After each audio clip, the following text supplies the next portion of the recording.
It's now my honor to introduce our first keynote speaker, Shaeffer Okore.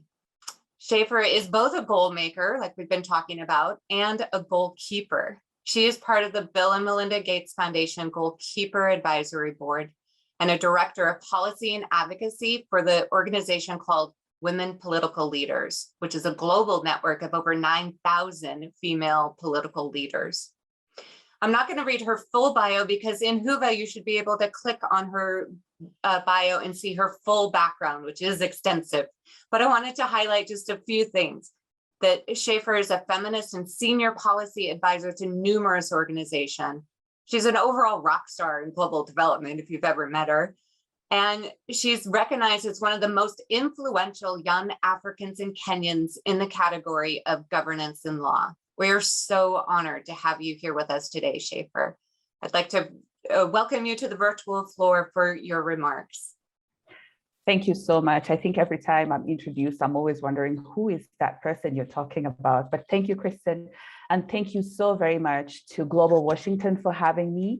As you have been told, my name is Shaeffer Okore, and I work intersectionally on governance, policy, and gender.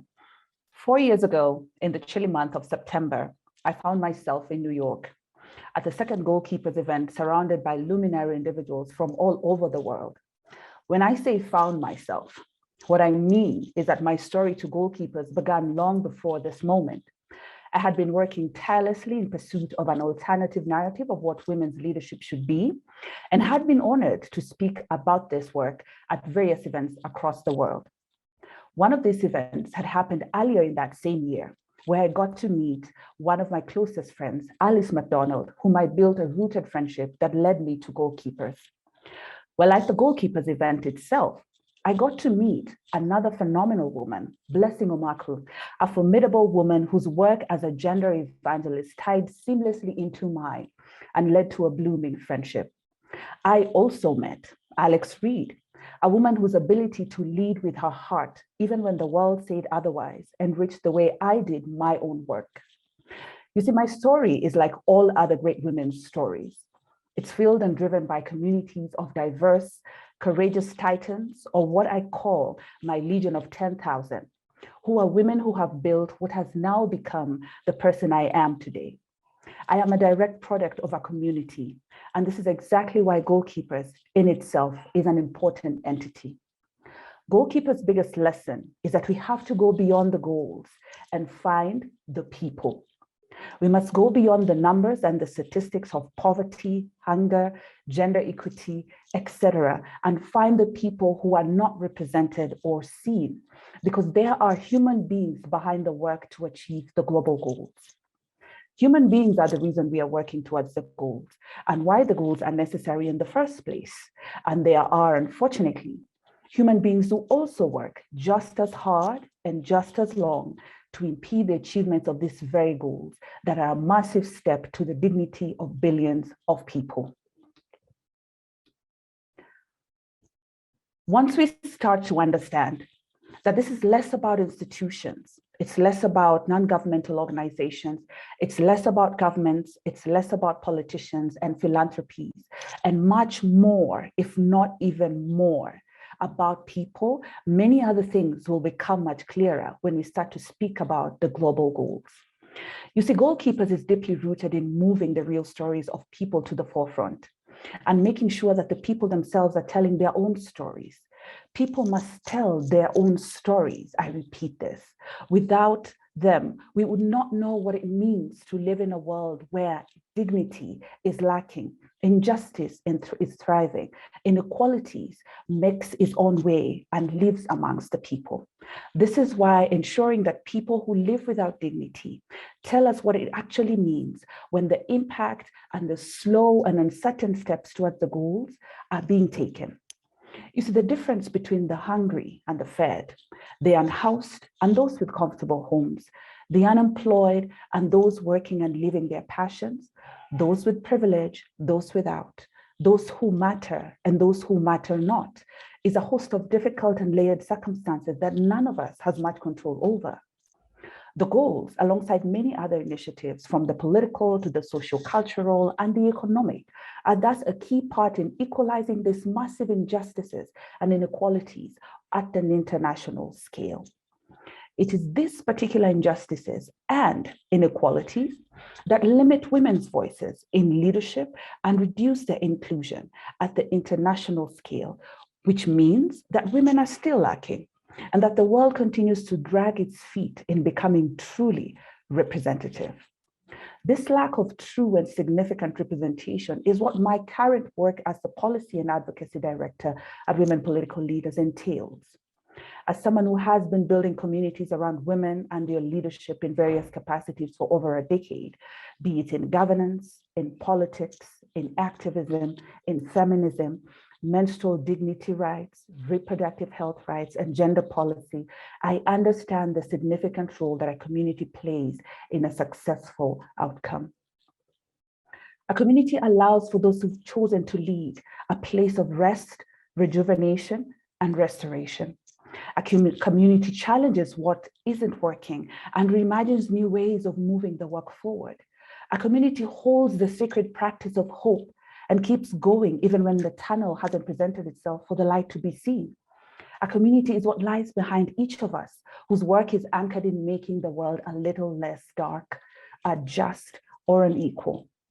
A community is precisely why the work of Women Political Leaders organization strives in all its activities to demonstrate the significant impact of more women in political leadership in all their diversities. This is to ensure that there is a better, more inclusive and sustainable global future.